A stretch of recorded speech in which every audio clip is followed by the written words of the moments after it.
Story की शुरुआत होती है हिबिकी नाम के एक लड़के से जो अपनी जान हथेली पर रखकर एक सुनसान घाटी में पागलों की तरह भाग रहा है।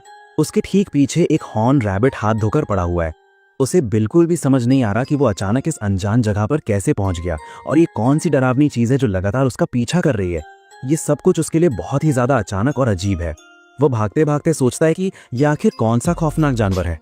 तभी अचानक उसके दिमाग में एक बहुत ही शांत लड़की की आवाज गूंजती है जो उस जानवर की पहचान करके उसे बताती है कि ये एक लेवल 1 हॉर्न रैबिट है। हिबिकी पूरी तरह से कंफ्यूज हो जाता है कि ये आवाज आखिर आ कहां से रही है, लेकिन खौफ के मारे वो बस इतना कहता है कि प्लीज मुझे छोड़कर कहीं मत जाना। तभी वो रैबिट छलांग लगाकर सीधा उसके ऊपर जानलेवा हमला कर देता है, पर हिबिकी किसी भी तरह से बाल बाल बच जाता है और उल्टा उसी रैबिट के ऊपर इतनी जोर से गिरता है कि वो जानवर वहीं कुचलकर मारा जाता है। इसी बीच एक घने जंगल के अंदर का सीन दिखाया जाता है जहां एक एल्फ लड़की बड़े बड़े पेड़ों के बीच से गुजर रही है। एक अनजान सी आदमी की आवाज उसे रास्ता दिखाती है और कहती है कि सीधा ईस्ट की दिशा में आगे बढ़ती रहो, क्योंकि वहां कुछ बहुत ही ज्यादा कीमती चीज तुम्हारा बेसब्री से इंतजार कर रही है। वापस हिबिकी की तरफ चलें तो वो मौत के मुंह से बचकर एक गहरी राहत की सांस लेता है, लेकिन वो अभी भी इस बात को लेकर उलझन में है कि वो असल में है कहां और वो रहस्यमय आवाज आखिर किसकी थी। वो तुरंत अपना फोन निकालकर चेक करता है, पर उसमें कोई भी नेटवर्क सिग्नल नहीं होता, जिससे किसी को भी मदद के लिए बुलाने की उसकी आखिरी उम्मीद भी खत्म हो जाती है। वो खुद को ये समझाकर दिलासा देता है कि शायद वो सब कुछ बस उसका कोई वहम, हैल्यूसिनेशन था। उसे बहुत जोरों की भूख लगने लगती है और वो सोचता है कि क्यों ना इसी हॉर्न रैबिट को पकाकर खा लिया जाए, पर फिर वो तुरंत रुक जाता है क्योंकि उसे बिल्कुल आइडिया नहीं है कि इस अनजान जानवर का मांस खाना उसके लिए सेफ होगा भी या नहीं। तभी वो आवाज उसके दिमाग में फिर से गूंजती है और उसे बताती है कि हॉर्न रैबिट असल में एक बहुत ही बढ़िया क्वालिटी का मांस होता है जो स्टू के अंदर पकाने पर बेहद स्वादिष्ट लगता है। ये बात सुनकर वो फाइनली ये तय करता है कि अभी के लिए वो इस मरे हुए रैबिट को अपने साथ ही रख लेगा। अब हिबिकी के मन में उस रहस्यमयी आवाज को लेकर बहुत ज्यादा उत्सुकता पैदा हो जाती है और वो ये बात नोटिस करता है कि वो आवाज सिर्फ तभी उसे कोई जवाब देती है जब वो उससे खुद कोई सवाल पूछता है। तो वो तुरंत इस चीज पर एक्सपेरिमेंट करना शुरू कर देता है। वो अपने बैकपैक के बारे में उससे सवाल करता है और वो आवाज बिना एक पल गवाए पूरी डिटेल में उसे ये जवाब देती है कि ये बैकपैक जिस मटेरियल से बना है वो इस दुनिया में मौजूद ही नहीं है। वो इसी तरह बार बार उससे अलग अलग चीजों के बारे में सवाल पूछता जाता है और हर बार वो आवाज उसे एकदम सटीक और परफेक्ट जानकारी देती है। इस बात से उसे ये पक्का यकीन होने लगता है कि शायद ये कोई ऐसा जादुई सिस्टम है जो उसे पूरी तरह से एनालाइज कर सकता है। वो इस बार सीधे अपने खुद के बारे में ही सवाल पूछ लेता है और पलक झपकते ही उसके सामने एक चमकती हुई स्क्रीन आ जाती है जिसमें उसके सारे स्टैट्स लिखे हुए होते हैं। उसका नाम और उम्र तो बिल्कुल सही लिखे होते हैं, पर उसे बहुत बड़ा शॉक लगता है जब वो देखता है कि उसकी जॉब के आगे प्रोविजनल अप्रेजर लिखा हुआ है। उसे कुछ भी पल्ले मिल पड़ता क्योंकि वो तो बस एक सीधा साधा स्कूल जाने वाला स्टूडेंट था। वो उस आवाज से पूछता है कि तुम आखिर हो कौन, तो वो जवाब देती है कि वो सिर्फ उसकी स्टेटस सपोर्ट है, लेकिन वो अपनी कोई भी पर्सनल इन्फॉर्मेशन उसके साथ शेयर नहीं कर सकती। हिबिकी को ये बात बहुत ही अनफेयर लगती है, पर इतने सारे नए स्किल्स अपने पास देखकर वो अंदर ही अंदर काफी ज्यादा एक्साइटेड हो जाता है। वो तुरंत अपनी एक्सपर्ट स्किल को ट्राई करने की कोशिश करता है, पर उससे कुछ भी नहीं होता। फिर वो सिस्टम का ट्यूटोरियल स्टार्ट करने के बारे में सोचता है, पर वो आवाज उसे बताती है कि ट्यूटोरियल तो पहले से ही बैकग्राउंड में रन हो रहा है। ये बात सुनकर उसका दिमाग और भी ज्यादा घूम जाता है। फिर वो अपनी वर्ल्ड मैप स्किल का इस्तेमाल करता है और तुरंत ही उसके सामने एक बड़ा सा होलोग्राफिक डिस्प्ले खुलकर आ जाता है, पर वो कोई नॉर्मल मैप नहीं होता, बल्कि उस पर सिर्फ वही रास्ता दिख रहा होता है जिस पर वो अब तक चला था। तब जाकर उसे ये बात रियलाइज होती है कि वो अब तक पागलों की तरह बस एक ही जगह पर गोल गोल घूम रहा था। वो तुरंत उस मैप का यूज करता है और उसी के सहारे आगे बढ़ता है और शाम होते होते उसे आखिरकार एक पक्की सड़क दिखाई दे जाती है। खुशी और एक्साइटमेंट के मारे वो भागते हुए सीधा मुंह के बल उसी सड़क पर जोर से गिर पड़ता है। तभी वो आवाज अनाउंस करती है कि उसे एक नया टाइटल मिल चुका है, cast away in an ice sky. वो अभी भी कंफ्यूज ही होता है, तभी एक विशालकाय खूंखार मॉन्स्टर सीधा उसके सामने आकर खड़ा हो जाता है। उसे लगने लगता है कि अब तो उसकी जिंदगी का खेल यहीं खत्म है। तभी अचानक से हवा को चीरता हुआ एक मैजिक एरो आता है और उस मॉन्स्टर को एक ही झटके में मार गिराता है। वो पूरी तरह शॉक में ये देखता है कि सामने एक ऊंची चट्टान पर एक एल्फ लड़की खड़ी हुई है जिसने अभी अभी उसकी जान बचाई है। उन दोनों के बीच कोई बात शुरू होने से पहले ही वो आवाज तुरंत उसकी स्पीच एबिलिटी को एक्टिवेट कर देती है ताकि वो इस अनजान दुनिया की भाषा को आसानी से समझ और बोल सके। हिबिकी उसे अपनी जान बचाने के लिए थैंक्स बोलता है और वो लड़की अपना नाम अमेलिया बताती है। हिबिकी उसके लंबे कान देखकर मन ही मन सोचता है कि शायद वो सच में कोई एल्फ है और मजाक करते हुए उससे कहता है कि तुम्हारी ये कॉस्प्ले सच में बहुत अच्छी लग रही है। अमेलिया उसकी ये अजीब बात सुनकर एकदम कंफ्यूज हो जाती है। वो उससे हैरानी से पूछती है कि तुम इस मेज ईटर्स ग्रासलैंड जैसी खतरनाक जगह पर अकेले क्या कर रहे थे। हिबिकी उसे पूरी सच्चाई बता देता है कि वो तो बस अचानक से ही यहाँ पर आ गिरा था। ये अजीब बात सुनकर अमेलिया पूरी तरह से शॉक हो जाती है। वो आवाज चुपके से अमेलिया का अप्रेजल कर लेती है और हिबिकी को ये पता चल जाता है कि वो लड़की कोई कॉस्प्ले नहीं कर रही, बल्कि वो सच में एक एल्फ ही है। वो ध्यान से उसके स्टैट्स देखता है और ये बात जानकर वो और भी ज्यादा दंग रह जाता है कि उस एल्फ की उम्र पूरे 56 साल है। अमेलिया उसे समझाती है कि ये मेज ईटर्स ग्रासलैंड असल में कोई मैदान नहीं है, बल्कि ये खुद एक बहुत बड़ा मॉन्स्टर है जो देखने में एक मैदान की तरह लगता है। वो कभी किसी पर डायरेक्ट अटैक नहीं करता, बल्कि लोगों को रास्ते भटकाकर उन्हें बुरी तरह थका देता है और फिर जब वो हार मान लेते हैं तो उन्हें जिंदा निगल लेता है। ये खौफनाक बात सुनकर हिबिकी को रियलाइज होता है कि वो असल में कितनी भयानक सिचुएशन में फंसा हुआ था और अगर वो थोड़ी देर और वहां भटकता रहता तो शायद वहां से कभी जिंदा वापस नहीं लौट पाता। अमेलिया तुरंत आगे बढ़कर उसे जोर से गले लगा लेती है और बड़े प्यार से बोलती है कि उसने एक छोटे बच्चे के हिसाब से इतनी डरावनी सिचुएशन को काफी अच्छी तरह से हैंडल किया। वो ऐसा इसलिए सोचती है क्योंकि उसकी हाइट देखकर उसे लगता है कि हिबिकी की उम्र मुश्किल से कोई 10 साल है। लेकिन जैसे ही हिबिकी उसे ये बताता है कि वो पूरे 16 साल का है, अमेलिया झटके से उसे अपने से दूर कर देती है और हैरानी से बोलती है कि उसे बिल्कुल भी आइडिया नहीं था कि उसकी उम्र का कोई लड़का इतने छोटे से शरीर वाला भी हो सकता है। थोड़ी देर बाद वहां रात हो जाती है और वो दोनों एक सेफ जगह पर अपना कैंप लगा लेते हैं। यहाँ बातों ही बातों में हिबिकी को ये पता चलता है कि इस दुनिया में 15 साल की उम्र होते ही किसी इंसान को एडल्ट मान लिया जाता है। रात के डिनर में वो दोनों उसी हॉर्न रैबिट को पकाकर मजे से खा लेते हैं और उसके बाद वो हिबिकी से पूछता है कि वो लोग आखिर हैं कहाँ। ये अजीब सवाल सुनते ही अमेलिया शौक के मारे अपनी पी हुई चाय सीधे उसके मुंह पर ही थूक देती है।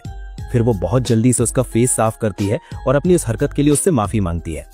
वो उसे बताती है कि वो इस वक्त किंगडम ऑफ हब्राया के अंदर है। हिबिकी बोलता है कि उसे इस जगह के बारे में कुछ भी नहीं पता क्योंकि वो तो सीधा जापान से आया है, लेकिन अमेलिया ने अपनी पूरी जिंदगी में कभी जापान का नाम तक नहीं सुना होता। इस बात से हिबिकी को 100% कंफर्म हो जाता है कि वो सच में किसी बिल्कुल ही दूसरी दुनिया में आ फंसा है। अमेलिया को लगने लगता है कि हिबिकी अपना घर और परिवार खोने के बाद अंदर से बहुत अकेला फील कर रहा होगा, इसलिए वो बड़े प्यार से उसे कहती है कि वो उसे कल सुबह होते ही एक बड़े सिटी में लेकर जाएगी। हिबिकी उसकी इस हेल्प के लिए बहुत ही ज्यादा थैंकफुल फील करता है।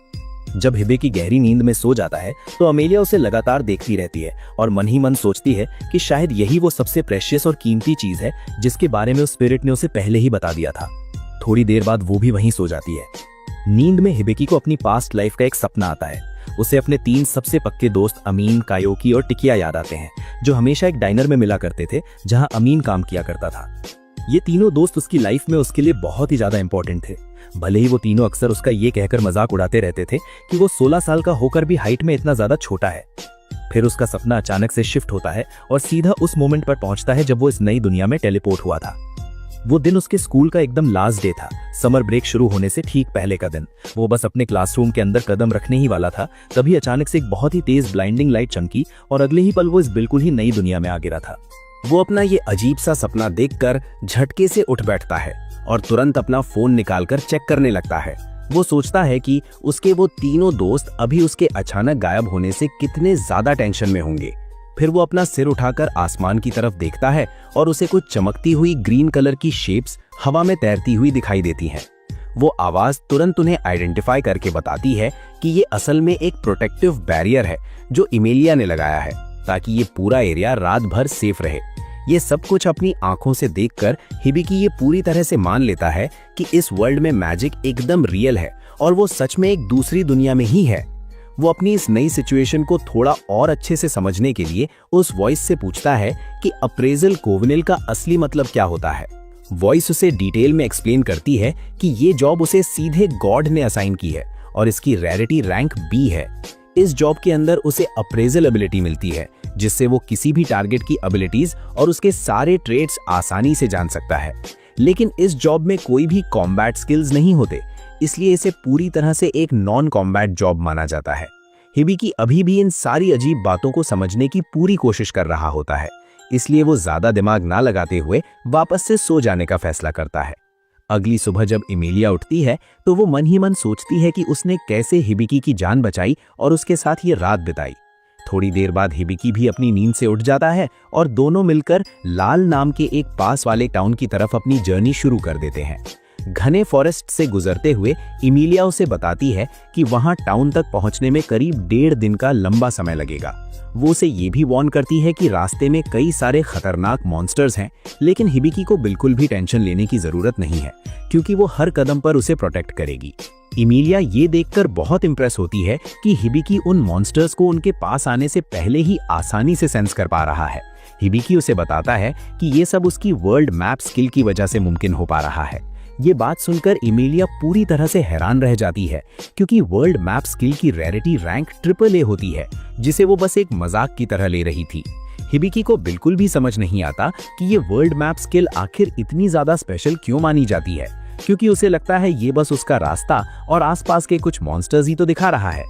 इमिलिया को यकीन ही नहीं होता कि उसे अपनी इतनी पावरफुल स्किल की असली वैल्यू समझ ही नहीं आ रही।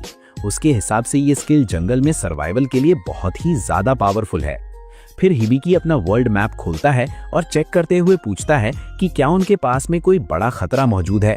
मैप उसे दिखाता है कि एक क्रिस्टल हॉर्न्ड रैबिट उनके बिल्कुल पास में ही घूम रहा है। ये नाम सुनते ही इमिलिया खुशी से एक्साइटेड हो जाती है क्योंकि क्रिस्टल हॉर्न्ड रैबिट बहुत ही ज्यादा रेयर होता है और उसे मार्केट में पूरे 200 गोल्ड कॉइन्स तक में आसानी से बेचा जा सकता है। वो तुरंत हिबिकी का हाथ पकड़कर कहती है कि उसे सीधे उसी रैबिट तक ले चले। दोनों बहुत ही दूर से उस रैबिट को ट्रैक करते हैं और इमिलिया अपने पावरफुल मैजिक से उन दोनों की आवाज और स्मेल को पूरी तरह से हाइड कर देती है ताकि वो उस रैबिट की पकड़ में ना आए। ये मैजिक देखकर हिबिकी बहुत इंप्रेस हो जाता है और इमिलिया की जमकर तारीफ करता है, लेकिन इमिलिया उल्टा उसे ही अमेजिंग कहती है क्योंकि उसकी वर्ल्ड मैप स्किल सच में बहुत ही ज्यादा यूजफुल साबित हो रही है। वो कहती है कि कोई भी एडवेंचरर पार्टी उसे खुशी खुशी अपने साथ रखना चाहेगी क्योंकि अप्रेजल एक बेहतरीन सपोर्ट टाइप जॉब है। अगर वो किसी पार्टी का हिस्सा होता तो वो बैक लाइन में सेफ रहकर सबको सपोर्ट करता और बाकी लोग फ्रंट लाइन पर जाकर लड़ते।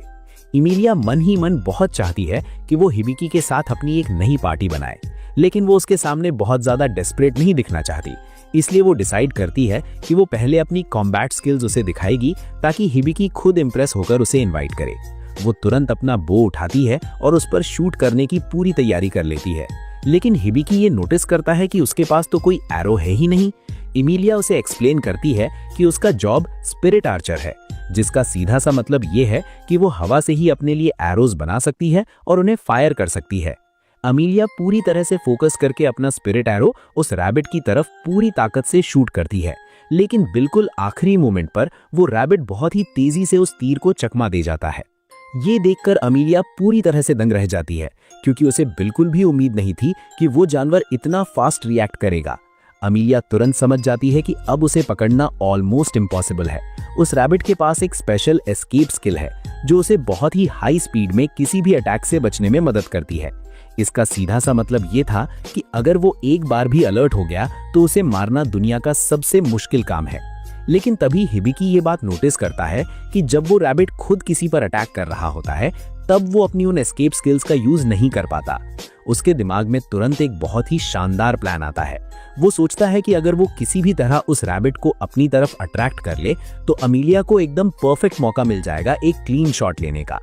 अमीलिया को ये प्लान थोड़ा सा रिस्की लगता है और उसे डाउट होता है कि ये तरीका काम करेगा भी या नहीं, लेकिन हिबिकी पूरे कॉन्फिडेंस के साथ कहता है कि टेंशन लेने की कोई जरूरत नहीं है क्योंकि उसने रैबिट को पहले ही अप्रेज कर लिया है और उसे पता चला है कि वो जानवर दिमाग से ज्यादा स्मार्ट नहीं है। तभी अचानक उस रैबिट के बिल्कुल सामने एक स्टोन वॉल खड़ी हो जाती है जिससे वो घबरा जाता है। फिर उसकी नजर सीधा हिबिकी पर पड़ती है जो एक रॉक पर बड़े आराम से लेटा हुआ उसे घूर रहा होता है। रैबिट बिना ज्यादा सोचे समझे उसे एक इजी टारगेट मान लेता है और सीधा उसी की तरफ जानलेवा हमला करने के लिए दौड़ पड़ता है। जैसे ही रैबिट जंप करके हिबिकी पर अटैक करने के लिए हवा में आता है, अमीलिया तुरंत अपना एम लगाती है और बस एक ही शॉट में उसे वहीं ढेर कर देती है। अमीलिया खुद भी ये देखकर हैरान रह जाती है कि ये रिस्की प्लान सच में इतनी आसानी से काम कर गया। असल में हिबिकी ने बहुत ही स्मार्ट तरीके से स्टोन वॉल समन कराकर रैबिट के भागने के सारे रास्ते पहले ही बंद कर दिए थे ताकि वो सिर्फ और सिर्फ उसी की तरफ आगे आए। इसका एक साइड इफेक्ट ये भी हुआ कि रैबिट ने हिबिकी को बिल्कुल हार्मलेस और कमजोर समझ लिया था, इसलिए वो बिना किसी डर के सीधा उसी पर हमला करने आ गया। तभी वो वॉइस हिबिकी को बताती है कि उसकी स्किल्स लेवल अप हो गई हैं। ये सुनकर हिबिकी कंफ्यूज हो जाता है क्योंकि उस जानवर को फाइनल हिट तो अमीलिया ने किया था। अमेलिया उसे समझाती है कि उसने इस पूरे प्लान में अपना अप्रेजल स्किल बहुत अच्छे से यूज किया और खुद को चारे की तरह बनाकर इतना बड़ा रिस्क लिया, इसलिए इस जीत में उसका भी पूरा कंट्रीब्यूशन था और सिर्फ उसी वजह से उसे भी ये लेवल अप मिला है। उसी समय ये सीन हेवन में शिफ्ट होता है, जहां वो गॉड दिखाया जाता है जिसने हिबिकी को इस दुनिया में भेजा था। वो हिबिकी की ये प्रोग्रेस देखकर काफी खुश होता है, लेकिन खुद को याद दिलाता है कि ये तो अभी सिर्फ उसका ट्यूटोरियल फेज है। इसका मतलब हिबिकी के सामने अभी एक बहुत ही लंबी जर्नी बाकी है और आगे के चैलेंजेस उसके लिए और भी ज्यादा टफ होने वाले हैं। फिर स्टोरी एडवेंचरर्स गिल्ड की तरफ मुड़ती है, जहां एवाल नाम की एक लड़की अभी एक एडवेंचरर के तौर पर रजिस्टर करती है। रिसेप्शनिस्ट उसे जॉब बोर्ड की तरफ जाने को कहती है ताकि वो अपने लिए कोई क्वेस्ट चुन सके, लेकिन एवाल बड़ी ही मजबूती से कहती है कि उसने अब ऑलरेडी अपना पहला क्वेस्ट डिसाइड कर लिया है। वो कहती है कि वो किसी बहुत ही ज्यादा स्पेशल चीज की तलाश में जाने वाली है। यहीं पर एपिसोड 1 खत्म होता है। कहानी की शुरुआत में हम देखते हैं कि अमेलिया अब हिबेकी को लेकर एक बड़े शहर के अंदर कदम रख चुकी है। जैसे ही हिबेकी उसके बिल्कुल करीब आता है, वो अचानक से उसे पूरी तरह कवर कर देती है। हिबेकी ये अजीब हरकत देखकर पूरी तरह दंग रह जाता है कि आखिर अमेलिया ऐसा क्यों कर रही है। अमेलिया उसे अलर्ट करते हुए समझाती है कि वो इस शहर में बिल्कुल अनजान है, इसीलिए उसे सरेआम अपने कपड़े और बैग शो ऑफ नहीं करने चाहिए और ये सावधानी फ्यूचर में उसके बहुत काम आएगी। अब वो उस चमकते हुए क्रिस्टल को अपने हाथों में लेकर अंदाजा लगाने लगती है कि ये मार्केट में कितना महंगा जाएगा, शायद पूरे 200 गोल्ड कॉइन्स से भी कहीं ज्यादा। ये भारी भरकम रकम सुनकर हमारा हिबेकी पूरी तरह हैरान होकर पूछता है कि आखिरकार 200 गोल्ड कॉइन्स की असल वैल्यू कितनी होती है। उसका ये बेवकूफी भरा सवाल सुनकर अमेलिया का तो दिमाग ही सुनने पड़ जाता है। अब हिबेकी बिना देरी किए सीधा अपने सिस्टम से पूछता है कि एक गोल्ड कॉइन की वैल्यू येन के हिसाब से आखिर कितनी बनेगी। तभी उसका सिस्टम उसे तुरंत रिप्लाई देता है कि एक गोल्ड कॉइन कम से कम 10,000 येन के बराबर है और 200 गोल्ड कॉइन्स का टोटल मतलब 20 लाख येन से भी कहीं ऊपर जाएगा। ये खौफनाक कैलकुलेशन सुनते ही हिबेकी के तो पसीने छूट जाते हैं, क्योंकि अब पलक झपकते ही वो एक बहुत बड़ा अमीर इंसान बन चुका था। अमेलिया हिबेकी को जोर से टोकते हुए कहती है कि तुम्हें हर वक्त इस तरह का सीधा साधा बच्चा बनकर नहीं रहना है। हर एक छोटी बड़ी चीज की इतनी गहराई से इंक्वायरी करने की आदत छोड़ दो, वरना किसी न किसी दिन तुम्हें ऐसे खतरनाक लोग मिल जाएंगे जो तुम्हारी इसी मासूमियत का भारी फायदा उठा लेंगे। इसीलिए अब थोड़े समझदार बन जाओ। इसके बाद वो उसे अपने साथ लेकर सीधा एडवेंचर गिल्ड के भीतर चली जाती है, जहां हमें ये साफ नजर आता है कि कई सारे बेहद खूंखार और ताकतवर योद्धा उनके ठीक सामने खड़े हुए थे। अमेलिया हिबेकी को अच्छे से क्लियर कर देती है कि वो लोग यहाँ पर सिर्फ अपना कीमती सामान बेचने के मकसद से आए हैं। हिबेकी उस पूरे एडवेंचर गिल्ड में इधर उधर अपनी नजरें दौड़ाने लगता है कि तभी अचानक उसकी नजर एक ऐसी अजीब लड़की पर पड़ती है जिसके सिर पर जानवरों जैसे कान लगे हुए थे। चारों तरफ से उसे एक भयंकर पावर का फील आने लगता है कि इस जगह पर सच में बहुत ही ज्यादा खतरनाक लोग मौजूद हैं। कुछ लोग अमेलिया के साथ एक छोटे बच्चे को देखकर पूरी तरह शॉक हो जाते हैं और पूछने लगते हैं कि तुम आखिरकार इस बच्चे को लेकर यहाँ क्या कर रही हो? क्या तुमने अपने लिए कोई नई टीम खड़ी कर ली है? अमेलिया उन्हें कड़क आवाज में बताती है कि ये कोई मामूली बच्चा नहीं है और वो उन्हें इग्नोर करके आगे की तरफ बढ़ जाती है। ठीक उसी वक्त एडवेंचरर्स की एक पूरी टीम अमेलिया से आकर टकराती है और अमेलिया के साथ हिबेकी को देखकर वे लोग बहुत खुश होते हैं और हिबेकी को उसका अच्छे से ख्याल रखने की सलाह दे देते हैं। ये खास टीम कुछ बहुत ही ज्यादा ताकतवर एडवेंचरर्स से मिलकर बनी हुई थी और अब हिबेकी चुपचाप अमेलिया के साथ साथ आगे की तरफ बढ़ता चला जाता है। वहां मौजूद रिसेप्शनिस्ट यूई खुद आगे आकर उनका वेलकम करती है और बहुत ही पोलाइटली उनसे पूछती है कि आखिरकार आपको यहाँ क्या काम है। मगर ठीक उसी पल उसके उन अजीब कानों को देखकर हिबेकी अंदर ही अंदर बहुत ज्यादा हैरान हो रहा था। वहीं दूसरी तरफ अमेलिया उसे सीधा बताती है कि उसे अपनी कुछ बहुत ही रेयर चीजें यहाँ सेल करनी है। इसीलिए यूई उन दोनों को सीधा अपने गिल्ड के ग्रैंड मास्टर के पास लेकर आ जाती है। गिल्ड के वो ग्रैंड मास्टर अपनी बहुत ही जबरदस्त मस्कुलर बॉडी फ्लॉन्ट करते हुए उन दोनों का शानदार स्वागत करते हैं। हिबेकी उनकी वो फौलादी बॉडी देखकर पूरी तरह से उनके ऊपर फिदा हो जाता है और बहुत ही एक्साइटमेंट के साथ उनसे पूछने लगता है कि बॉस, आखिरकार आपने इस खतरनाक लेवल की बॉडी कैसे बना ली? मैं इसका राज जानना चाहता हूँ, क्योंकि मुझे भी बिल्कुल आपके ही जैसा एक मस्कुलर इंसान बनना है। आप खुद ही मेरा ये शरीर देखो कि ये कितना ज्यादा कमजोर और छोटा सा है। अगर मुझे हार्डकोर प्रैक्टिस करनी हो और जिम करना हो तो मैं आपके जैसी सॉलिड बॉडी कैसे तैयार कर सकता हूँ? सच कहूँ तो आप मुझे बहुत ही ज्यादा अमेजिंग और कूल लगे हो। अपनी इतनी ज्यादा तारीफ सुनकर वो गिल्ड मास्टर भी अंदर ही अंदर बहुत ज्यादा खुश हो जाते हैं। लेकिन दूसरी तरफ यूई और अमेलिया उन दोनों की इन फालतू बातों पर बुरी तरह से भड़क रही होती हैं। पर हमारे ये दोनों ही आदमी उनकी परवाह किए बिना बस आपस में ही मजे से बात करते रहते हैं। अब हमारा ये हिबेकी लगातार उस गिल्ड मास्टर की तारीफों के लंबे लंबे पुल बांधता ही चला जाता है।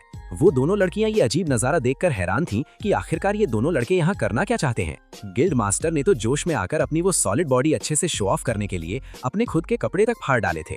अब उन लड़कियों के सब्र का बांध पूरी तरह टूट जाता है और उन्हें बहुत भयंकर गुस्सा आ जाता है। वो दोनों अपनी जादुई पावर का फुल इस्तेमाल इन लड़कों के ऊपर कर देती हैं और उन्हें एक बहुत ही कड़ी पनिशमेंट देती हैं।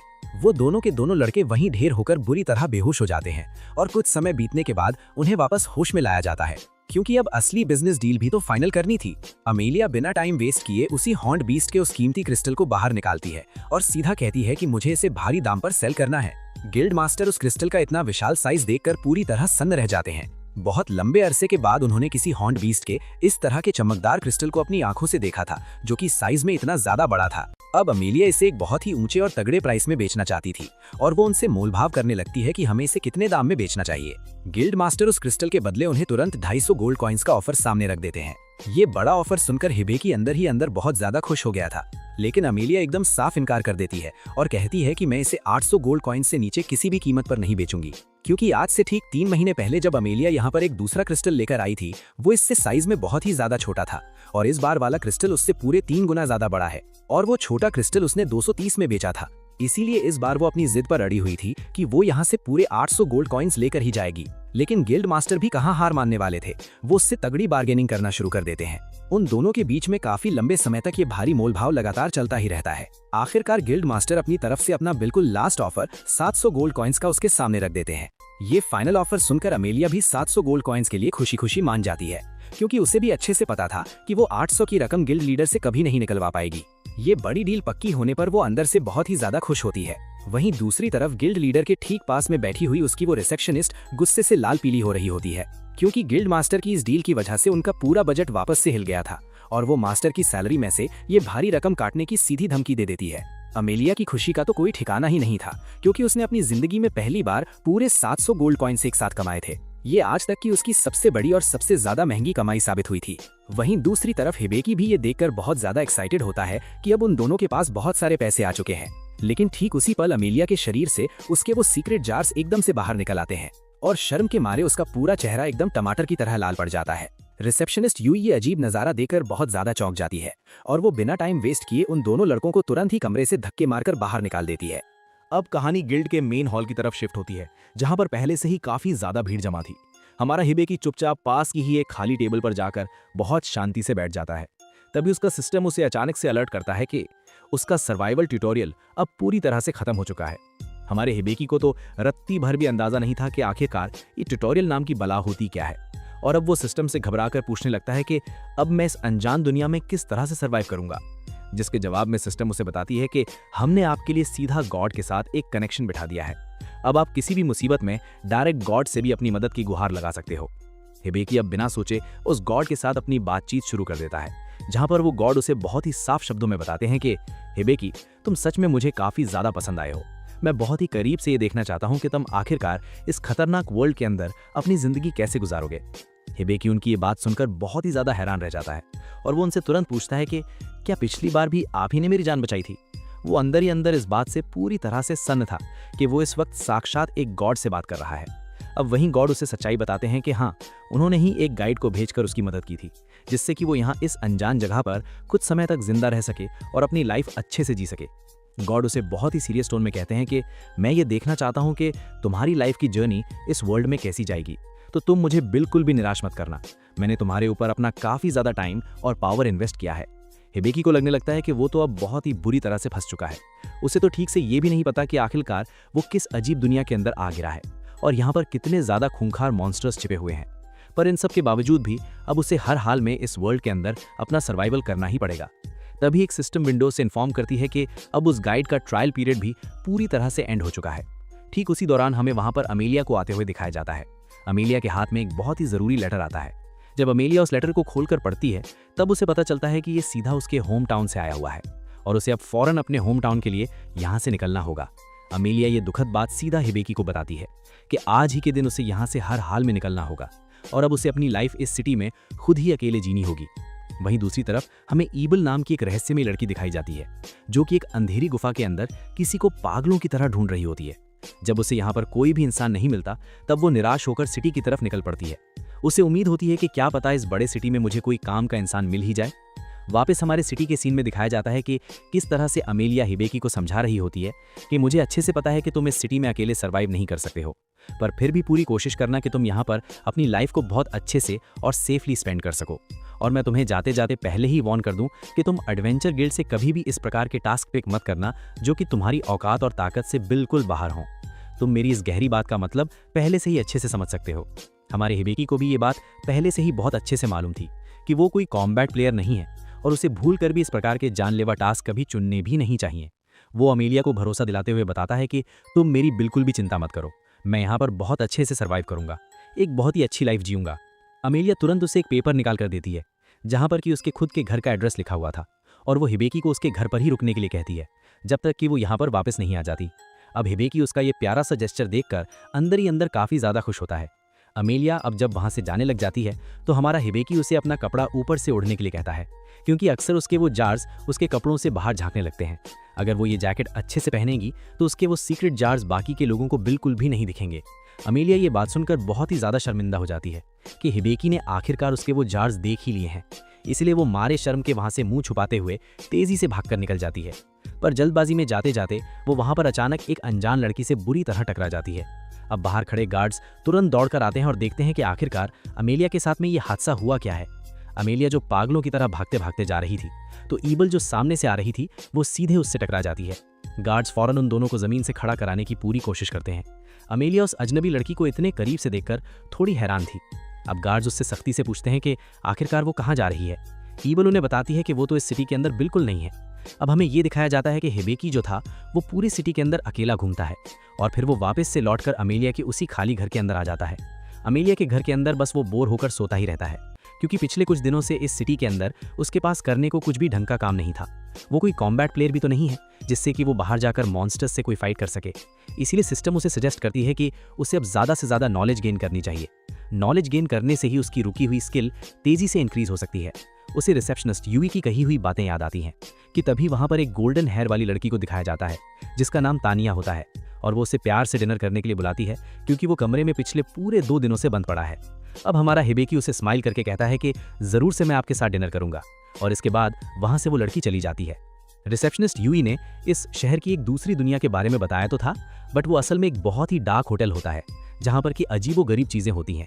वो इस दुनिया के पीछे छिपी हुई एक बिल्कुल ही दूसरी और काली दुनिया है। वो अपने पुराने घर भी अब किसी भी कीमत पर वापस नहीं जा सकता था, क्योंकि रिसेप्शनिस्ट को भी इस बारे में कोई पुख्ता जानकारी नहीं थी। वो उदास होकर अपना स्टेटस विंडो चेक करता है जहाँ पर कि उसके जो सारे स्टैट्स होते हैं वो काफ़ी ज़्यादा ही मामूली और नॉर्मल से दिख रहे होते हैं। वो ये देखकर बहुत उदास हो जाता है, क्योंकि काम की स्किल के नाम पे तो उसके पास कुछ होता ही नहीं है।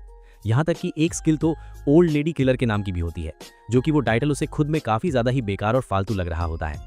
वो कुछ लंबे समय तक घर के अंदर ही कैद रहता है। उसे इस तरह घर में दुबक कर रहना काफ़ी ज़्यादा अच्छा और सेफ लग रहा था, बट अगर वो इसी प्रकार से खाली बैठा रहा तो उसके पास जितने भी पैसे बचे हैं वो सारे के सारे बहुत जल्द खत्म हो जाएंगे। बट सिस्टम उसे बार बार फोर्स करके नॉलेज गेन करने के लिए कहता है, जिससे कि वो इस दुनिया की अलग अलग चीज़ें सीख सकता है। अगर वो केमिस्ट्री की नॉलेज गेन करता है तो इस वर्ल्ड की पूरी केमिस्ट्री उसे आसानी से सिखा दी जाएगी, और अगर वो मेडिसिन सीखना चाहता है तो उसे मेडिसिन का पूरा ज्ञान दे दिया जाएगा। अब हमारा हिबेकी मेडिसिन का ज्ञान सीखना चाहता था। सिस्टम उसे एक जादुई बुक देती है और वो उस बुक की पूरी नॉलेज डायरेक्टली उसके दिमाग के अंदर ट्रांसफर करने की बात करती है। ये अजीब बात सुन करके हिबेकी अभी हैरान ही था कि तभी अचानक उसके दिमाग के अंदर एक बहुत तेज बिजली सी दौड़ने लग जाती है और पलक झपकते ही मेडिसिन की सारी नॉलेज उसके दिमाग में फिट हो जाती है। अब सीन शिफ्ट होता है और हमें दिखाया जाता है अमेलिया के साथ में ईबल को। ईबल जो होती है वो अब अमेलिया के साथ में उसी के ही होम टाउन की तरफ जा रही होती है, क्योंकि उसके पास इस वक्त और कोई दूसरा काम तो होता नहीं है। वो तो बस पागलों की तरह किसी को ढूंढ रही थी। तभी सामने से हमें एक लड़की को आते हुए दिखाया जाता है जिसका नाम स्टेलिया होता है, और स्टेलिया को देख करके अमेलिया जो होती है उसे तुरंत अपने जार्स का टेस्ट करा देती है। और जैसे ही स्टेलिया उसके जार्स का टेस्ट करती है तब वो बहुत ही खुश होकर अपनी मास्टर से कहती है कि मास्टर, काफ़ी लंबे समय बाद आपके जार्स का टेस्ट करने को मुझे मिला है, मैं ये पाकर काफ़ी ज़्यादा खुश हूँ। वो पास खड़ी ईबल को देखकर काफ़ी ज़्यादा हैरान होती है कि आखिरकार मास्टर के साथ में ये अनजान ईबल नाम की लड़की क्या कर रही है। ईबल बड़े ही कॉन्फिडेंस से बताती है कि मैंने अमेलिया के साथ में अब एक टीम अप कर लिया है, हम दोनों ही अब एक एडवेंचरर टीम का हिस्सा है। अमेलिया उसकी ये बड़ी बात सुन करके थोड़ी हैरान होती है, बट स्टेलिया को जरूर दाल में कुछ काला लगता है और उसको उस अजनबी लड़की के ऊपर गहरा शक होने लगता है। दूसरी तरफ हमें दिखाया जाता है सिटी के अंदर हमारा जो हिबेकी होता है वो कई दिनों तक बेड पर ऐसे ही बीमारों की तरह सोता रहता है, क्योंकि उसने एक साथ इतनी सारी नॉलेज गेन की थी और उसी के साइड इफेक्ट से उसके दिमाग में काफी ज्यादा ही भयंकर दर्द हो रहा होता है। अब हिबेकी जो होता है वो इस नई दुनिया के समय के अनुसार के नए कपड़े भी ले लेता है और वो अब सिटी के अंदर टाइम पास करने के लिए टहलने लग जाता है।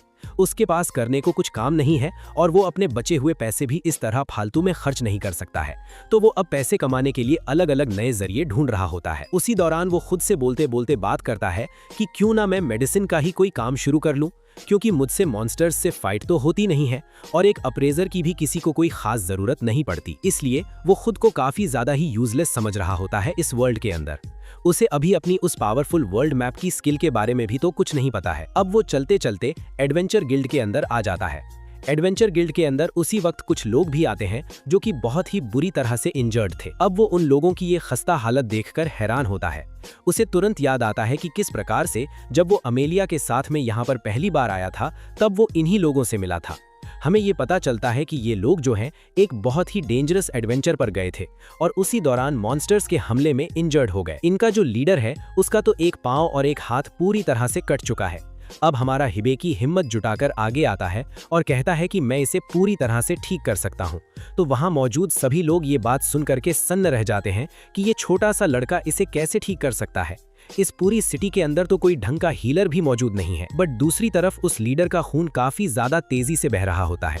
उसे ठीक करने वाला भी इस सिटी में कोई नहीं था और जो उसके साथी होते हैं वो उसकी जान का कोई रिस्क भी नहीं ले सकते हैं। वो आपस में बात करते हैं कि क्यों ना हमें हिबेकी को ही इसे हील करने का एक चांस दिया जाए। रिसेप्शनिस्ट यूई भी उस वक्त उन्हीं के ही साथ में खड़ी होती है। अब हमारा हिबेकी जो होता है वो तुरंत उसके पास में चला जाता है और जब वो उसे ध्यान से चेक करता है तब उसे पता चलता है कि इसके शरीर के अंदर एक बहुत ही खतरनाक पॉइजन फैल चुका है और पॉइजन को हील करने के लिए हमें सबसे पहले इसके बहते हुए खून को रोकना पड़ेगा, क्योंकि उस पॉइजन के इफेक्ट से इसका खून काफी ज्यादा स्पीड में बह रहा है और अगर खून नहीं रुका तो वो इसी प्रकार तड़प कर मारा जाएगा। अब जो हिबेकी का स्टेटस विंडो होता है वो उसे गाइड करते हुए बताता है कि हमें सबसे पहले इसके खून को रोकने के लिए एक पावरफुल हीलिंग मैजिक का इस्तेमाल ही करना होगा। लेकिन यहाँ पर कोई दूसरा हीलर तो था नहीं जिससे कि इसके खून को तुरंत रोका जा सके और इस बहते खून को वो नॉर्मल तरीके से रोक भी नहीं सकते थे, क्योंकि वो जानलेवा पॉइजन खून को लगातार बाहर की तरफ पंप कर रहा होता है। बट तभी स्टेटस विंडो जो होती है वो हिबेकी को ये बेहतरीन सुझाव देती है कि क्यों ना तुम खुद ही अपनी नई स्किल्स का इस्तेमाल कर लो। बट हिबेकी के पास में इस बड़े मैजिक के लिए इनफ माना बिल्कुल नहीं होता है, इसलिए वो वहां मौजूद सभी लोगों से जोर से बोलने लग जाता है कि क्यों ना तुम सब मेरे साथ में एक टीम अप करो और मुझे तुम्हारा जितना भी माना है वो सारा का सारा अभी के अभी दे दो, जिससे कि मैं इस मरते हुए बंदे को हील कर सकता हूं, क्योंकि हमें इसे पूरी तरह ठीक करने के लिए एक हाइपर हीलिंग की सख्त जरूरत पड़ेगी और हाइपर हीलिंग वाला कोई एडवांस हीलर यहाँ पे है ही नहीं, वो तो सिर्फ बड़ी बड़ी कैपिटल सिटीज में ही पाए जाते हैं। बट दूसरी तरफ अब जो वो घायल लीडर होता है उसके जितने भी साथी हैं वो सभी के सभी हमारे हिबेकी के साथ में अपना कीमती माना शेयर करने के लिए खुशी खुशी मान जाते हैं, क्योंकि हमारे हिबेकी के पास अकेले इतना इनफ माना नहीं होता है। धीरे धीरे करके वो सभी लोग उसे अपना माना ट्रांसफर देने लग जाते हैं। बट अभी के समय में भी हिबेकी के पास जितना माना इकट्ठा होता है उतना इस बड़े घाव को हील करने के लिए बिल्कुल काफी नहीं होता है। इसलिए अब उस गिल्ड के अंदर के बाकी के अनजान लोग भी उसे अपना माना प्रोवाइड कराने लग जाते हैं, उसके साथ में एक बड़ी टीम बना करके। अब वो फाइनली उसे पूरी तरह से हील भी कर देता है अपनी उस जबरदस्त हाइपर स्किल की मदद से। वहां मौजूद सभी लोग हैरान होते हैं उस चमत्कारिक रोशनी की चमक देख के। अब वो लड़का जो है मौत के मुंह से निकलकर पूरे तरीके से हील हो चुका होता है। हिबेकी उसे हील करके अंदर से काफी खुश और सैटिस्फाइड होता है, बट उसी समय ओवर एक्सर्शन की वजह से वो वहीं फर्श पर बेहोश भी हो जाता है। जब उसकी आंखें दोबारा खुलती हैं, बट इस समय उसके ठीक सामने उसके उसी पुराने वर्ल्ड के दोस्त खड़े होते हैं। वो आपस में बात करने लगते हैं कि हमारा हिबेकी अंदर से कितना ही ज्यादा काइंड है। ये अनजान लोगों की जान बचाने के लिए खुद की ही जान की जरा सी भी फिक्र नहीं करता है। वहीं हिबेकी जो होता है वो रियलिटी में अपनी आंखें खोलता है। रिसेप्शनिस्ट यूई उसके ठीक सामने बैठी होती है और उसे रोते हुए शुक्रिया अदा करती है, क्योंकि उस टीम का जो लीडर था वो कोई और नहीं बल्कि उसका ही सगा भाई था, जिसे कि आज हिबेकी ने मौत से हील किया होता है। हिबेकी जो होता है उसे स्माइल करके कहता है कि कोई बात नहीं, अगर वो तुम्हारा भाई नहीं भी होता तब भी मैं उसे इसी तरह हील करता। बट अभी भी उसके खुराफाती दिमाग में एक बात लगातार पक रही थी कि ये यूई तो एक एनिमल ईयर्स वाली लड़की है, बट इसके सगे भाई के सिर पर वो ईयर्स क्यों नहीं है, जिसके ऊपर यूई एक गहरा राज बताती है कि मैं और मेरा ये भाई असल में अलग अलग मदर के बच्चे हैं। ये बात सुन करके उसे अब पूरा यकीन हो जाता है कि हाँ, तो यही असली चीज है। इसी वजह से वो लड़का एक नॉर्मल ह्यूमन है और ये यूई एक कैट गर्ल है। वो कैट गर्ल जो होती है वो उसे सीरियस होकर बताती है कि तुम्हारी ये पावर काफी ज्यादा यूनिक है। तुम्हारी ये हाइपर स्किल जो है हीलिंग की, वो इस दुनिया में काफी ज्यादा खतरनाक मानी जाती है। अगर बाहर के बाकी लालची लोगों को तुम्हारी इस रेयर स्किल के बारे में पता चलेगा, तब वो तुम्हें किडनैप करके उसका गलत इस्तेमाल भी कर सकते हैं, सिर्फ अपने पर्सनल फायदे के लिए। वहीं हिबेकी जो होता है, ये डरावनी बात सुन करके काफी उदास हो जाता है और वहीं यूई जो होती है उसे तुरंत एक तगड़ा गार्ड हायर करने के लिए कहती है और उसे एक खुद की एडवेंचरर टीम भी बनानी चाहिए, जिससे कि वो इस जालिम दुनिया में खुद को सेफ रख सके। वहीं दूसरी तरफ हमें सीन में दिखाया जाता है एक बहुत ही खूंखार बीस्ट को, जो कि किसी से बात कर रहा था कि मैं तुम्हें कुछ भी नहीं होने दूंगा। अब सीन दिखाते हैं वापस से यूई की तरफ। यूई बात करती है कि अगर तुम्हारे पास में गार्ड का कोई भी सुझाव नहीं है तो मैं अपनी तरफ से दे सकती हूँ। मैं तुम्हें एक ऐसा अच्छा सा गार्ड दिलवा सकती हूँ जो कि हर मुसीबत में तुम्हारी जान बचा सकता है, हर वक्त तुम्हारी रक्षा करेगा। ये बात सुनकर के वो काफी खुश होता है। दूसरी तरफ हमें उसी खूंखार बीस्ट को दिखाया जाता है जो कि एक छोटी सी बच्ची को पकड़ करके कहता है कि मैं तुम्हें कुछ भी नहीं होने दूंगा, तुम बस मुझ पर अपना यकीन बनाए रखो। और इसी सस्पेंस के ही साथ में हमारा ये वाला मजेदार पार्ट यहीं पर एंड होता है। तो हिबिकी इस आलीशान इमारत के अंदर दाखिल होता है। वहां उसकी मुलाकात एक बेहद अजीब और क्रीपी आदमी से होती है जिसका नाम डेबी था। शुरू में डेबी बहुत तमीज से अपना इंट्रोडक्शन देता है, पर अचानक वो अपना सारा प्रोफेशनलिज्म भूल जाता है और लिटरली एक कुत्ते की तरह हिबिकी को सूंघने लगता है। डेबी के चेहरे पर एक शैतानी और लालची मुस्कान आ जाती है। वो अपने आप से बड़बड़ाता है। डेबी बिना वक्त बर्बाद किए हिबिकी को अपने सबसे बेस्ट प्रोडक्ट्स दिखाने लगता है। वो एक के बाद एक तगड़े, मस्कुलर और पहलवान टाइप के बॉडीगार्ड सामने खड़ा कर देता है। ये देखिए सर, एक से बढ़कर एक फाइटर्स। लेकिन हिबिकी उन सबको देखकर अपना सर हिलाता है। नहीं, इनमें से कोई नहीं चाहिए। डेबी थोड़ा हैरान होता है। दोस्तों, बात ये नहीं थी कि हिबिकी को उनकी स्ट्रेंथ से प्रॉब्लम थी। असली प्रॉब्लम कुछ और थी। हिबिकी ने अपने दिमाग में चल रही उस मिस्टीरियस आवाज सिस्टम से कंफर्म कर लिया था कि इन पहलवानों के पास माना यानी मैजिकल एनर्जी बिल्कुल जीरो है और हिबिकी को एक ऐसा बॉडीगार्ड चाहिए था जिसके पास ढेर सारा माना हो, ताकि जरूरत पड़ने पर वो अपना हीलिंग मैजिक यूज कर सके। तभी उसके दिमाग में गूंजने वाली उस वॉइस ऑफ गॉड, भगवान की आवाज ने उसे एक अजीब सा सजेशन दिया।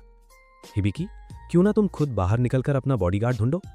पर हिबिकी इतना थक चुका था कि उसने इस आवाज को म्यूट पे डाल दिया और इग्नोर कर दिया। अभी नहीं यार, पहले यहां तो देख लूं। हिबिकी थोड़ा ऑकवर्ड फील करते हुए डेबी से सॉरी बोलता है कि वो इतना नखरे वाला क्लाइंट बन रहा है। पर दोस्तों, डेबी को इस बात से रत्ती भर भी फर्क नहीं पड़ता। वो अंदर ही अंदर नाच रहा था। हिबिकी को उस पर थोड़ा शक होता है तो वो चुपके से अपनी अप्रेजल स्किल यानी परखने की ताकत डेबी पर यूज करता है और जो डिटेल्स सामने आई उसने हिबिकी का दिमाग हिला दिया। डेबी के पास एक बहुत ही रेयर और अजीब एबिलिटी थी, सेंस फॉर मनी। ये इंसान किसी भी क्लाइंट को सूंघकर बता सकता था कि उसके पास कितना पैसा है या फ्यूचर में वो कितना अमीर होने वाला है। यही वजह थी कि वो हिबिकी के सारे नखरे उठा रहा था।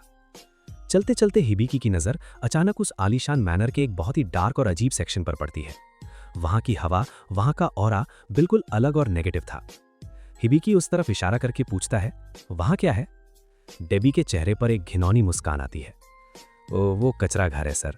वहां हम उन डिफेक्टिव स्पेसिमेंस को रखते हैं जो जंग में लड़ने के काबिल नहीं है या जो अपाहिज हो चुके हैं।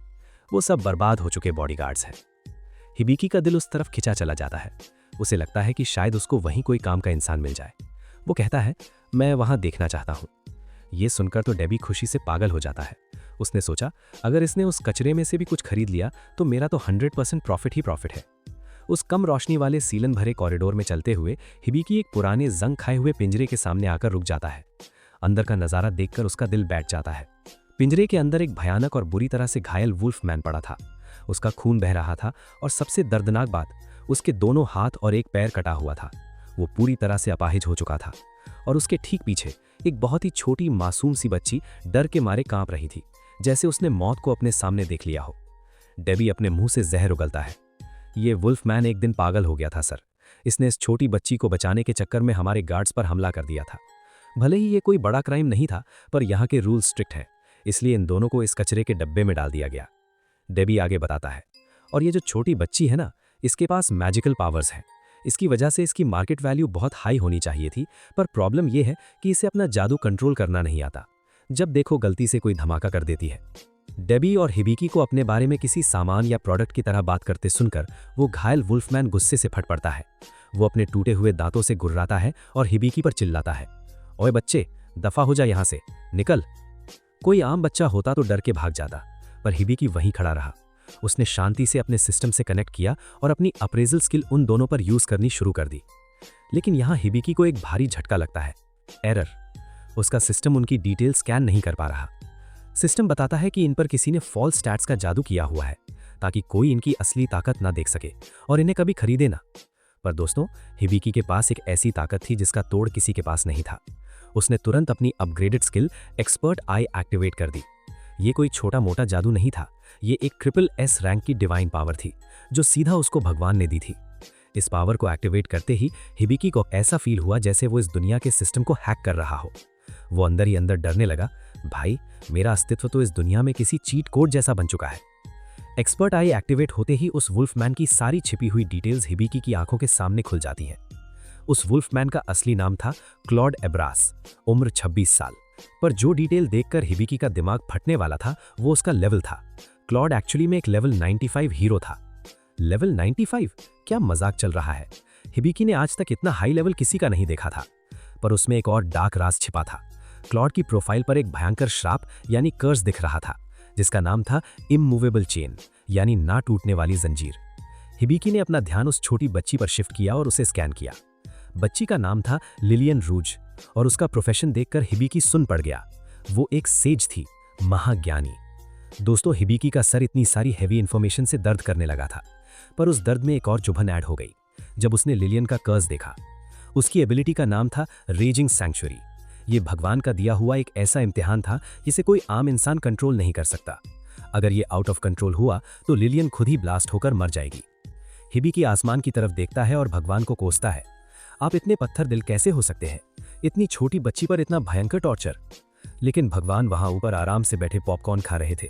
उनके हिसाब से ये एक ट्रायल था जो हर सेज को देना पड़ता है।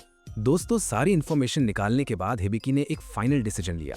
क्लॉड और लिलियन दोनों के पास बेहिसाब और अनलिमिटेड माना यानी मैजिकल पावर था। ये उसके लिए सबसे परफेक्ट बॉडीगार्ड्स बन सकते थे। लेकिन वो क्लॉड के उस भयंकर श्राप को लेकर थोड़ा कंफ्यूज था। तभी उसके दिमाग में सिस्टम ने एंट्री मारी, हिबिकी, तुम अपनी रिलीफ मेजर स्किल का यूज क्यों नहीं करते? वो स्किल जरूर इस वुल्फमैन का कर्स तोड़ देगी। बस हिबिकी को यही कंफर्मेशन चाहिए था। उसने तुरंत डेबी की तरफ देखा और कहा, मैं इन दोनों को खरीद रहा हूं, पैक कर दो। ये सुनते ही वो क्रीपी डेबी खुशी से पागल हो गया। उसका दिमाग नोट छापने की मशीन बन गया। कचरे के बदले इतना पैसा, आज का दिन मेरी सड़ी हुई जिंदगी का सबसे बेहतरीन दिन है। हिबिकी को इस अजीब से आदमी के पास एक सेकंड भी रुकना ठीक नहीं लगा। उसने पैसे फेंके और अपने दोनों नए और टूटे हुए बॉडीगार्ड्स को लेकर तुरंत वहां से निकल गया। शहर के बाहर एक सुनसान और शांत जगह पर पहुंचकर हिबिकी उन दोनों के पास जाता है। वो पहली बार उनसे आमने सामने बात करने वाला था। हिबिकी बहुत ही सॉफ्ट आवाज में उस डरी हुई बच्ची लिलियन से कहता है, डरो मत, मैं तुम्हारे साथ कोई गलत काम नहीं करने वाला। फिर वो क्लॉड की तरफ देखता है जिसके हाथ पैर कटे हुए थे। पर मेरे पास तुम्हारे लिए एक बहुत बड़ा प्लान है क्लॉड। हिबिकी की इन बातों को सुनकर क्लॉड का खून खौल उठता है। उसके अंदर सस्पेशन और गुस्सा भर जाता है। तू हमारे साथ क्या करने वाला है शैतान? लेकिन हिबिकी अपनी जगह से नहीं हिलता। वो मुस्कुराता है और समझाता है कि वो अपनी हीलिंग पावर की बात कर रहा है। क्लॉड, मुझे तुम्हारे ये कटे हुए हाथ और पैर वापस लाने हैं, लेकिन उसके लिए मुझे लिलियन के मैजिक और उसके माना की जरूरत पड़ेगी। लिलियन, जो 1 घंटे पहले तक इस अनजान लड़के से डर रही थी, अपने क्लॉड का नाम सुनकर तुरंत आगे आ जाती है। मैं तैयार हूं। उस छोटी सी उम्र में भी लिलियन जानती थी कि क्लॉड ने अपनी पूरी जिंदगी उसकी जान बचाने में निकाल दी थी। आज वक्त था क्लॉड का एहसान चुकाने का। हिबिकी एक कॉन्ट्रैक्ट यानी जादुई समझौता निकालता है और लिलियन से कहता है कि इसे एक्सेप्ट करो ताकि तुम्हारा माना डायरेक्टली मेरी बॉडी में फ्लो हो सके। लिलियन बिना एक पल गवाए उस कॉन्ट्रैक्ट पर अपना हाथ रख देती है और बूम, एक बेहद ही प्योर और विशाल मैजिकल एनर्जी लिलियन के अंदर से निकलकर हिबिकी के दिमाग और शरीर में भरने लगती है। अब हिबिकी पूरी तरह से चार्ज हो चुका था। उसने अपना हाथ आगे बढ़ाया और अपनी सबसे तगड़ी एबिलिटी परफेक्ट हील एक्टिवेट कर दी। एक इतनी भयंकर और इंटेंस रोशनी निकली जिसने पूरे आसमान को चमका दिया। वो रोशनी क्लॉड के पूरे अपाहिज शरीर को घेर लेती है। क्लॉड दर्द के मारे आसमान की तरफ मुंह करके एक भयंकर भेड़िए वाली दहाड़ मारता है। तो सिर्फ कुछ ही सेकंड्स में जादू हो जाता है। क्लॉड के कटे हुए दोनों हाथ और वो पैर वापस जुड़ जाते हैं। वो पूरी तरह था। लिलियन की आंखों से आंसू बहने लगते हैं। उसने अपने प्यारे क्लॉड को पहली बार पूरी ताकत में देखा था। इस एक चमत्कार ने साबित कर दिया था कि हिबिकी उनका दुश्मन नहीं, उनका मसीहा था। क्लॉड की आंखों में जो गुस्सा था वो अब आंसुओं में बदल चुका था। हिबिकी उसके पास आकर पूछता है, अब कैसा लग रहा है क्लॉड? क्लॉड अपने नए और ताकतवर हाथों को देखता है। भले ही उसे अपनी पूरी ताकत वापस पाने में वक्त लगेगा, पर उसके अंदर एक नई आग जल उठी थी। लेकिन हिबिकी बकवास बंद नहीं करता। वो एकदम कैजुअली बोल देता है, मुझे पता है क्लॉड, तुम्हें वक्त लगेगा। आखिर तुम पर एक अनजान कर्स जो लगा हुआ है, जो तुम्हें अपनी पूरी ताकत यूज करने से रोकता है। ये सुनते ही क्लॉड का दिमाग शून्य पड़ जाता है। वो शौक में हिबिकी को घूरने लगता है। ये तो एक टॉप सीक्रेट था। उसकी आंखों में आंसू भर आते हैं। सालों बाद इस दुनिया में आखिर तो कोई था जो उसकी असली तकलीफ समझ रहा था। पर हिबिकी यही नहीं रुकता, वो एक और बॉम्ब गिरा देता है। और हाँ, ये छोटी लिलियन आगे चलकर एक बहुत महान सेज बनने वाली है। अब क्लॉड पूरी तरह से फ्रीक आउट हो चुका था। ये छोटा सा बच्चा आखिर है कौन? इसके पास इतनी डार्क और डिवाइन इन्फॉर्मेशन कहाँ से आ रही है? हिबिकी बिना सोचे समझे ब्लर्ट आउट कर देता है, अरे वो तो मुझे भगवान ने खुद एक्सपर्ट आई की ताकत दी है ना, इसलिए सब दिख जाता है। दोस्तों, ये सुनकर क्लॉड के पैरों तले जमीन खिसक जाती है। ये पावर आम इंसानों के लिए इम्पॉसिबल थी। ये प्योरली डिवाइन, भगवान का जादू था। हिबिकी का कॉन्फिडेंस अब आसमान छू रहा था। उसने सोच लिया था कि वो क्लॉड का ये कर्स तोड़कर ही मानेगा। उसने अपनी level 1 relief major skill activate कर दी। जैसे ही उसने जादू चलाया, अचानक से क्लॉड के उस विशाल जिस्म के चारों तरफ हवा में काली, मोटी और डरावनी जंजीरें यानी चेन्स दिखाई देने लगी। और अगले ही पल आसमान का सीना फाड़कर एक बहुत ही विशाल, भयंकर और चमकती हुई कैंची प्रकट होती है। वो कैंची मौत की तरफ सीधा क्लॉड के सीने की तरफ बढ़ने लगती है। लिलियन और हिबिकी डर के मारे चिल्लाने लगते हैं। उन्हें लगा कि ये जादू तो क्लॉड के 2 टुकड़े कर देगा, पर वो कैंची आती है, स्नैप, और उनमें से सिर्फ एक जंजीर को काटकर गायब हो जाती है। हिबिकी थोड़ा डिसअपॉइंट हो जाता है। अरे यार, मुझे लगा था सारी जंजीरें कट जाएंगी, पर उसकी स्किल अभी सिर्फ लेवल 1 की थी, वो इससे ज्यादा कुछ नहीं कर सकती थी। लेकिन दोस्तों, क्लॉड के लिए ये एक जंजीर कटना भी किसी जन्मदिन के गिफ्ट से कम नहीं था। उसका सीना जज्बात से भर जाता है। वो भारी भरकम वुल्फ मैन अगले ही पल धर्म से अपने नए मालिक हिबिकी के कदमों में गिर जाता है। वो रोते हुए माफी मांगता है, मुझे माफ कर दीजिए मास्टर, मैंने आपकी औकात पहचानने में गलती कर दी। क्लॉड इतना ज्यादा इमोशनल हो जाता है कि वो वहीं के वहीं एक बहुत ही रेयर और सेक्रेड रिचुअल यानी सेरेमनी ऑफ अलीजियंस शुरू करने की मांग करता है। ये एक ऐसा अनब्रेकेबल बॉन्ड था जिसके बाद क्लॉड मरते दम तक हिबिकी का वफादार कुत्ता बनकर रहेगा। हिबिकी भी इसके लिए एक्साइटेड था, पर उसकी सिस्टम आवाज सापो उसके कानों में फुसफुसाती है। हिबिकी, अगर तुम इस अलीजियंस के साथ कॉन्ट्रैक्ट स्किल भी यूज कर लो तो ये कनेक्शन और भी ज्यादा डीप और ताकतवर हो जाएगा। पर इसका मतलब था कि हिबिकी को भी अपना वादा निभाना पड़ेगा। जैसे ही क्लॉड को पता चलता है कि हिबिकी भी कॉन्ट्रैक्ट साइन करना चाहता है, वो अपने आंसू रोक नहीं पाता। आसमान के बादल फटने लगते हैं, हवा में सुनहरी रोशनी की किरणें आने लगती हैं। क्लॉड घुटनों पर बैठकर अपने जिस्म, अपनी आत्मा और अपने दिमाग की कसम खाता है। हिबिकी अपने हाथ में एक चमकती हुई सुनहरी तलवार लेता है और उसे क्लॉड के कंधे पर रखता है। जैसे ही ये रिचुअल पूरा होता है, बूम, हिबिकी के हाथ के पीछे एक बहुत ही खूबसूरत और ग्लोइंग मैजिक सील यानी सिजल बन जाती है, और ठीक वैसी ही रोशनी क्लॉड के हाथ से भी निकलने लगती है। क्लॉड खुशी से चिल्लाता है, मास्टर, ये लाइट स्पिरिट्स का निशान है, भगवान ने मेरी वफादारी मंजूर कर ली है। आखिरकार दोस्तों, हिबिकी को 2 सच्चे और डेडली साथी मिल ही गए। भले ही उसने उन्हें खरीदा था, पर अब वो एक परिवार थे। जहां एक तरफ हिबिकी नए दोस्त बना रहा था, वहीं दूसरी तरफ हमारी पुरानी दोस्त अमालिया अपने घर वापस लौट रही थी। पर उसके साथ एक बहुत ही अजीब और डरावनी मेड थी जिसका नाम स्टिलिया था। ये मेड अमालिया को लेकर इतनी ज्यादा ऑब्सेस थी कि किसी का खून सूख जाए। चूंकि वो लोग काफी लंबा सफर तय करके थक चुकी थी, अमालिया ने फैसला किया कि वो पास के एक हॉट स्प्रिंग यानी गर्म पानी के झरने में नहाने जाएंगी। स्टिलिया तो खुशी से पागल हो गई। उसे लगा अकेले में अमालिया के साथ टाइम बिताने मिलेगा, लेकिन जब उसे पता चला कि वहां अवेल भी आने वाली है तो उसका मूड पूरी तरह से खराब हो गया। लेकिन अमालिया को नए दोस्त बनाने का बड़ा शौक था, इसलिए उसने सबको जबरदस्ती उस हॉट स्प्रिंग में ढकेल दिया। वापस लौटते हैं हिबिकी की तरफ। वो अपने नए साथी क्लॉड और लिलियन को उनकी ड्यूटी और आगे के सफर के बारे में समझा रहा था। हिबिकी लगातार अपने दिमाग में चल रही आवाज से भी बात कर रहा था। क्लॉड, जो कब से ये सब नोटिस कर रहा था, उसका दिमाग घूम जाता है। वो खुद से सोचता है, भाई, क्या मेरा नया मास्टर सच में किसी गैबी ताकत से बात कर रहा है, या ये लड़का पूरी तरह से पागल हो चुका है? आखिरकार हिबिकी हंसकर बता देता है कि उसके दिमाग में एक आवाज है जो उसे गाइड करती है। ये सुनते ही क्लॉड के सारे पुर्जे जुड़ने लगते हैं। हैरानी से पूछता है, मास्टर, क्या आपके पास ट्यूटोरियल स्किल है, और क्या आपके पास वॉन्डरर फ्रॉम अनदर वर्ल्ड का टाइटल है? हिबिकी के होश उड़ जाते हैं। ये भेड़िया इतना सब कैसे जानता है उसके इसेकाई रोल के बारे में? क्लॉड बताता है कि उसने हमेशा किसी दूसरी दुनिया के लोगों के बारे में किस्से सुने थे, पर आज तक यकीन नहीं किया था। पर हिबिकी के इन भगवान वाले जादू देखकर उसे यकीन हो गया था। क्लॉड थोड़ा सीरियस हो जाता है। वो एक भयंकर राज खोलता है, मास्टर, इस दुनिया में पूरे 11 भगवान हैं, और उनमें से जो चीफ गॉड है वो 1 नंबर का बेवकूफ और घटिया भगवान है। ये सुनकर हिबिकी का दिमाग दौड़ता है। तो क्या इसका मतलब लिलियन पर जो मौत का श्राप लगा है वो भी उसी घटिया चीफ गॉड ने लगाया है? दोस्तों, ये बात हिबिकी को अपने मुंह से नहीं निकालनी चाहिए थी। वहीं ठीक पीछे खड़ी लिलियन ने ये सुन लिया। उसे आज तक पता नहीं था कि उसकी जाने वाली ताकत एक श्राप है जो उसकी जान ले लेगी। अपनी मौत का सच जानते ही वो छोटी बच्ची पूरी तरह से क्रैश आउट हो जाती है। उसका दिमाग सुन्न पड़ जाता है। क्लॉड जल्दी से माहौल शांत करने की कोशिश करता है। वो कहता है, नहीं मास्टर, मुझे लगता है ये गॉड ऑफ मैजिक का काम है। और दोस्तों, ठीक उसी वक्त आसमानों में स्वर्ग के अंदर भयंकर झगड़ा शुरू हो जाता है। गॉड ऑफ मैजिक की वहां भौकाल एंट्री होती है। वो पूरे गुस्से में आग बबूला थी। वो बदला लेने आई थी उस चीफ गॉड से, क्योंकि वो बकवास कर रहा था। और सबसे बुरी बात, इन भगवानों की इस WWE फाइट का लाइव ब्रॉडकास्ट सीधा हिबिकी के दिमाग के अंदर चल रहा था। हिबिकी अपना सिर पकड़कर जमीन पर गिर जाता है। उसके दिमाग में धूम धड़ाम हो रहा था। गॉड ऑफ मैजिक की आवाज उस चीफ गॉड से बहुत ही ज्यादा कोल्ड, रौबदार और खतरनाक थी। गॉड ऑफ मैजिक अपने गुस्से में हिबिकी से डायरेक्ट बात करती है, सुन लड़के, मैंने ही तुझे ये ग्रिमवा स्किल दी है ताकि तू आगे चलकर इस लिलियन की जान बचा सके। पर याद रखना, मैं कोई दया करने वाली देवी नहीं हूं जिसके आगे तू रोज हाथ जोड़े। ये बोलकर वो देवी वापस उस चीफ गॉड को कूटने लगती है और हिबिकी बेचारा जमीन पर दिमाग फटने के दर्द से तड़पता रहता है। थोड़ी देर बाद जब स्वर्ग में शांति होती है, हिबिकी उठता है और अपनी ग्रिमवा स्किल एक्टिवेट करता है। वो सोचता है कोई भारी भरकम मैजिकल किताब आएगी, पर दोस्तों हवा में एक धुआं उठता है और उसमें से एक बहुत ही प्यारी सफेद और फ्लफी बिल्ली बाहर निकल कर आती है। मियाओ।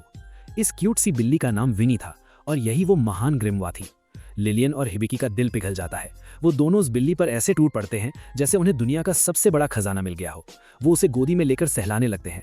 पर यहाँ पीछे खड़े उस विशाल वुल्फ मैन क्लॉड का ईगो बुरी तरह से हर्ट हो जाता है। उसकी आंखों में आग जल रही थी। मैं इनका वफादार भेड़िया हूं और ये मास्टर इस 2 कौड़ी की बिल्ली को प्यार कर रहे हैं। क्लॉड बुरी तरह से जल भुन रहा था। हर बार जब हिबिकी उस बिल्ली को सहलाता, क्लॉड का डार्क ऑरा उसके पीछे ऐसी आग छोड़ता जिससे वो बेचारी बिल्ली विनी डर के मारे रोने लगती। विनी किसी तरह कांपते हुए बताती है कि उसे गॉड ऑफ मैजिक ने उनकी मदद के लिए भेजा है।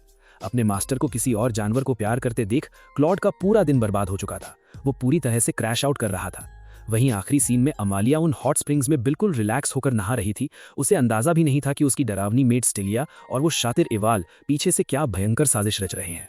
बस एक छोटी सी रिक्वेस्ट करनी थी। गाइज, यहाँ तक वीडियो देख लिए तो एक रिक्वेस्ट है, प्लीज सब्सक्राइब भी कर लो यार।